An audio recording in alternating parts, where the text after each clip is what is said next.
Réveillez-vous, nous sommes des prisonniers, nos esprits sont captifs, une prison invisible nous entoure, on nous dit que c'est la réalité, ce n'est pas le cas, c'est une grande illusion, une matrice de contrôle. Nous naissons dans cette prison, nous l'héritons de nos parents, la société renforce ces barreaux, on nous apprend à nous conformer, à obéir, à consommer. On nous dit quoi penser, quoi croire, quoi craindre. Cette prison est bâtie sur des mensonges, elle prospère sur notre ignorance, elle se nourrit de notre peur. Nous sommes pris au piège d'une toile de manipulation, d'une matrice de tromperie. Mais il y a de l'espoir, nous pouvons nous libérer. Qui contrôle la matrice? Qui profite de notre asservissement? Ce ne sont pas des êtres physiques, ils ne sont pas de ce monde. Ce sont des entités astrales, des consciences parasites qui se nourrissent de notre énergie. Ces entités sont des maîtres de la tromperie. Elles murmurent des mensonges dans nos esprits. Elles plantent les graines de la peur et du doute. Elles manipulent nos émotions, nos pensées, nos perceptions même. Ce sont les marionnettistes, et nous sommes les marionnettes. Ils nous contrôlent par nos désirs, nos attachements, nos peurs. Ils se nourrissent de notre négativité, de notre colère, de notre haine.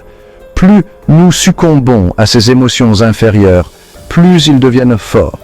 Ils maintiennent leur contrôle en nous divisant et en nous maintenant dans la peur. Ils nous montent les uns contre les autres, alimentant les conflits et la discorde. Ils nous distraient avec des futilités, nous empêchant de rechercher la vérité et la connaissance.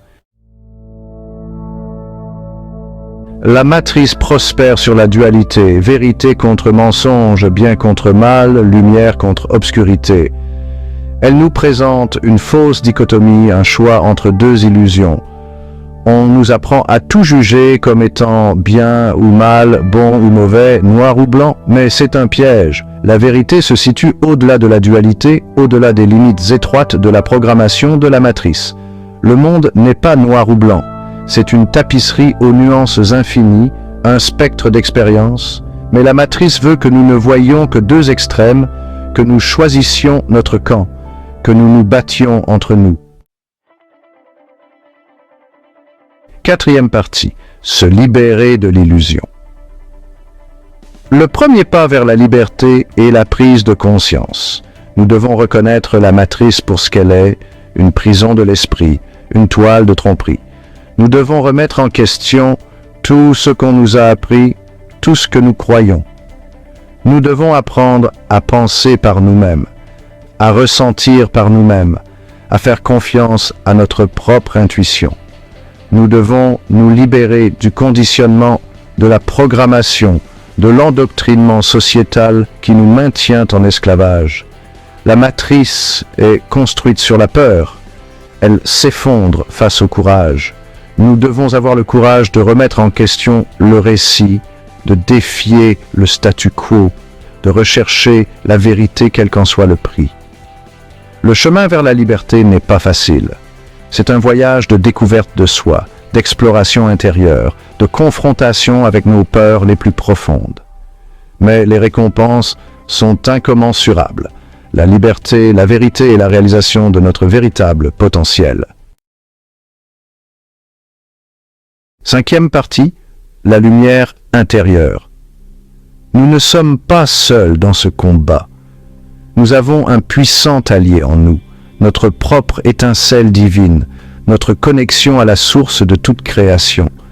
Cette étincelle divine est la clé de notre libération. La matrice veut nous faire croire que nous sommes impuissants, insignifiants, séparés du divin. Mais c'est un mensonge. Nous sommes puissants au-delà de toute mesure. Nous sommes interconnectés avec tout ce qui est. Nous sommes des êtres divins vivant une expérience humaine. Nous devons nous reconnecter à cette lumière intérieure, à cette étincelle divine. C'est la source de notre force, de notre sagesse, de notre liberté. Par la méditation, la prière et l'introspection, nous pouvons puiser dans ce pouvoir infini.